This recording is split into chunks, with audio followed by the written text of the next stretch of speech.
Vous allez facilement comprendre que j'ai une certaine sensibilité pour les zones sinistrées. 6 d'hausse en 3 ans, 2 par année, c'est correct pour l'ensemble du parc immobilier. Mais selon moi, il y a une situation particulière là, en zone sinistrée. Tout ce qui est dans la ZIS, en tout cas, je pense qu'il y a une perte de valeur immobilière de 25 à 35 Je pense que ça serait correct.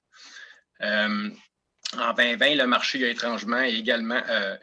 étrangement progressé en zone à risque. Mais heureusement, pour la période de taxes, il ne faut pas considérer ces données. Est-ce que je me trompe? On ne devrait pas considérer le marché 2020. On doit seulement considérer le marché au 1er juillet 2019. Ça, c'est ma première question. Puis ma deuxième, c'est il ne faut pas oublier que le rôle d'évaluation actuel ne tenait pas en compte la première inondation 2017, alors qu'aujourd'hui, pour le rôle de ce dernier, on doit tenir compte inévitablement des 2 inondations majeures, donc soit 2017 et 2019. Est-ce qu'il y a moyen de prendre en considération les zones sinistrées? Est-ce qu'on a envisagé quoi pour ces citoyens-là qui sont dans ces zones-là, qui ont subi ce qu'ils ont subi? Merci, M. Leblanc. Alors, pour répondre, Madame Boivin, oui.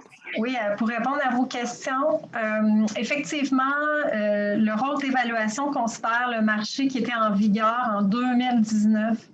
Donc, ce que l'on observe aujourd'hui, en 2020, n'est pas considéré dans le rôle. Et ça, c'est vraiment la loi qui nous dicte de procéder ainsi.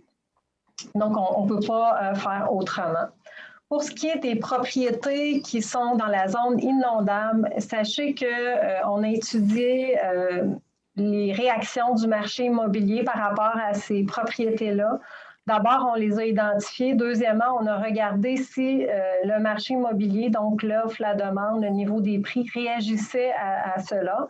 Et effectivement, on a pu remarquer, faire certains constats par rapport aux 2 inondations. Donc oui, la plupart des valeurs de terrain dans les zones inondables ont été par les événements qu'on a connus. Par contre, il y a plusieurs cas différents. Donc, nous avons des terrains qui sont devenus non constructibles, d'autres qui sont déjà construits, d'autres qui sont partiellement en zone inondable, donc des fois 5 du terrain en zone inondable, parfois 95 Donc, tout ça influence, bien entendu, la façon dont on évalue chaque terrain. Mais globalement, on peut dire que oui, la valeur des terrains, elle a été réajustée considérant les indications qu'il y avait dans le marché. Donc, on a observé les réactions des acheteurs et des vendeurs et c'est ce qui est traduit dans le rôle. Pour les immeubles déjà construits, on a remarqué que ces immeubles-là, particulièrement ceux qui avaient été rénovés, trouvent quand même preneurs. Il y a quand même une demande sur le bord de l'eau pour ces propriétés-là qui est toujours vivante.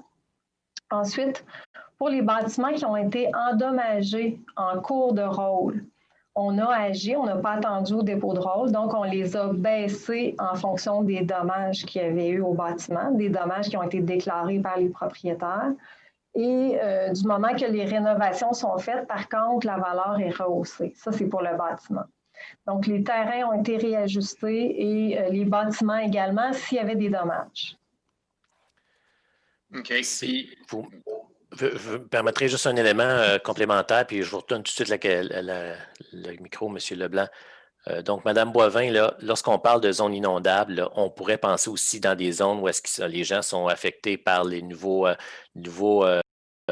terrains identifiés comme étant des RA, donc des glissements de terrain. Il y a bon nombre de facteurs qui viennent influencer une valeur résidentielle et je comprends dans votre réponse que le fait d'être en zone inondable vient être intégré comme étant un facteur supplémentaire sans nécessairement être le seul élément qui pourrait avoir un impact ou qui pourrait être évalué dans le cadre de l'évaluation de la maison. C'est bien ça?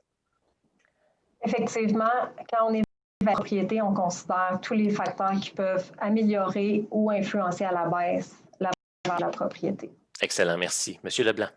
Je veux juste être sûr de comprendre. Donc, ce n'est pas juste le terrain, le bâtiment aussi, donc il n'y a aucun impact.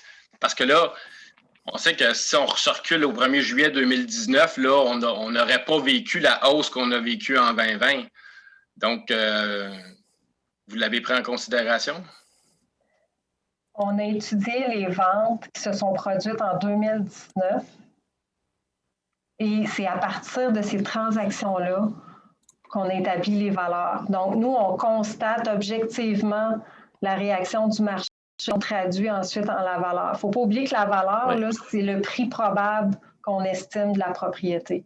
Oui, et permettez-moi d'ajouter un complément d'information aussi que le maire indique dans la discussion qui est fort important, c'est que si les citoyens pensent que l'évaluation ne tient pas compte justement des inondations ou d'autres facteurs, bien, ils ont toujours la possibilité de contester leur niveau d'évaluation pour qu'elle soit revue, là, comme que ça a été décrit par Mme Boivin au niveau de la présentation.